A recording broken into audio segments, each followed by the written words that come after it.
What's up guys, my name is Ivan Valdovinos, and on this channel I provide tips, tricks, advice, and strategies for your graduate school applications. So if you are new here, consider subscribing.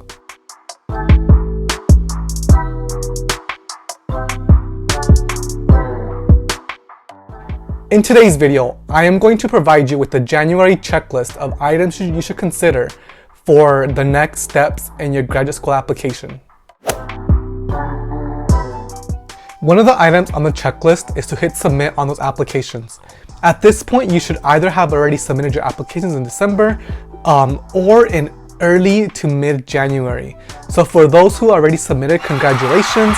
Let's prepare for the next steps. If you haven't submitted, at this point, just submit. If you make these minor edits, that's not going to make or break your application. So you want to just finalize them and just hit submit. You probably already have a strong application package, and all you have to do now is just hit submit.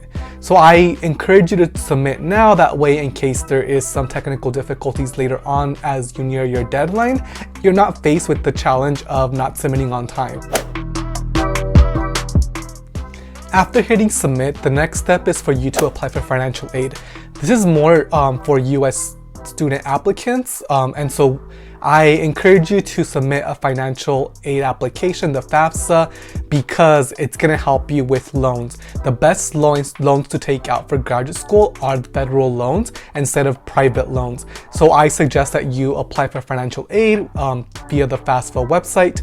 That way you're able to get loans from the federal government because they do have lower interest rates than you would at a private loan company or firm or bank. And so I encourage you to apply for financial aid. They usually have a priority deadline of March 1st for most institutions, so I encourage you to do that as soon as possible. The next thing that I encourage you to do is also see if your institution or your program have specific fellowships for your program and your school, because it's going to help you get free money for graduate school. So I encourage you to look on their website or email them and see if there is specific fellowships that apply to you and your program that you can apply to. That way you're able to be considered for fellowships for free money for college. With this said, you also want to start thinking about how you're going to pay for this graduate school education. So most of the time, graduate school funding is very minimal. You usually only receive loans. Especially if you are pursuing a master's degree, there's usually very limited funding for master's program students. But if you are in a PhD or you're applying for a PhD program, do not attend a school if they're not going to pay for the full PhD.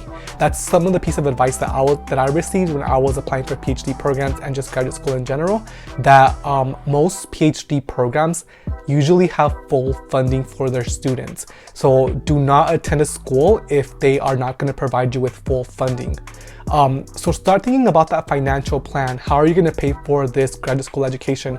Are you going to take out loans? Do you feel comfortable borrowing loans? If you don't have access to loans, what's your next move? How are you going to be able to attain this degree? If it's your top choice school, how are you going to pay for this education if you don't have access to loans or if you're not getting any fellowships?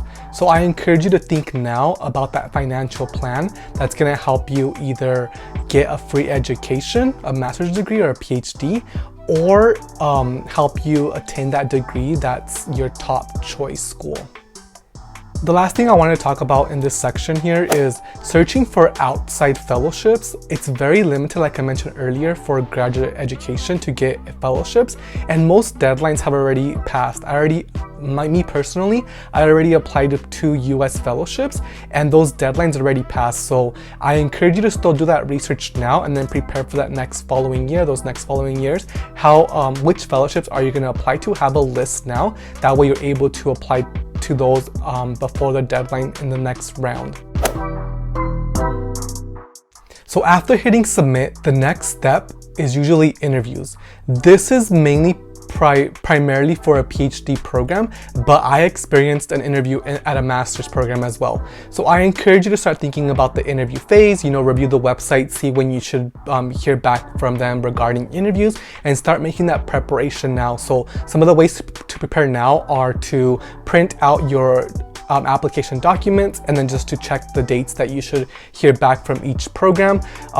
In the next couple of videos, I'm going to share some tips on how to prepare for interviews, and then I'm also going to provide some mock questions that you can prepare for that I was asked when I was applying for PhD and master's programs. And so I'll break that down in the next couple of videos, so stay tuned and subscribe to this channel. That way you're able to get these videos for this month of January, so you can best prepare for your interviews for graduate school. The last item on this checklist that I wanted to provide you with is to prepare an admitted student spreadsheet. So you can do this through an Excel, spreadsheet, and I want you to create this because you are more than likely going to get accepted into more than one program, and so you want to have a list of these programs that you are admitted to, and you want to outline their funding packages that you receive and just different aspects of the school and the program that appeal to you, and compare and contrast these. So if you start this spreadsheet now, I'll link an example here in the screen. That way you're able to see the pros and cons of every school, and you're not doing this at the end once you got all your admittance letters. I want you to do this throughout the process as you continue to receive acceptances or denials. I want you to jot down the information that is valuable to you in making your decision to attend the program or the school. So I want you to create this Excel spreadsheet for admitted students. That way you're able to see this and analyze every aspect of your school, their funding, their location, whatever it is. That way you're able to make the best decision for yourself in terms of attending a graduate school program, whether it's a PhD program or a master's program. If you enjoyed today's video, please give it a like and subscribe. This month of January, I am going to focus on the interview process of the application, because that's the next step once you submit your applications. So I'm going to provide a series of videos on preparing for interviews, and I'm going to provide you with some mock interview questions and how I answered them when I was applying for graduate school. I will see you in the next video.